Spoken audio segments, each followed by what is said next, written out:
இன்றைய சிந்தனைக்கு இதோ சகலத்தையும் புதிதாக்குகிறேன்.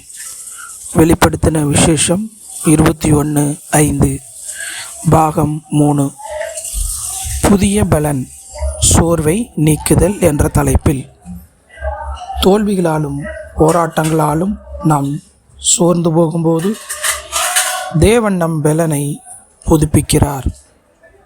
கர்மேல் மலை வெற்றிக்கு பிறகு சோர்வடைந்து தற்கொலை எண்ணத்துடன் இருந்த எலியாவை தேவன் போஜனம் தந்து தேற்றினார். கர்த்தருக்கு காத்திருக்கிறவர்கள் கழுகுகளைப் போல புது பலனடைந்து எழும்புவார்கள். ஏசாயா 40:31. அதே போல கர்த்தர் இந்த நாளிலும் கூட நம்முடைய பலனை புதுப்பிக்கிறார். தைரியமாக இந்த நாளை நடத்துங்கள். கர்த்தர் உங்களை ஆசீர்வதிப்பாராக. ஆமேன்.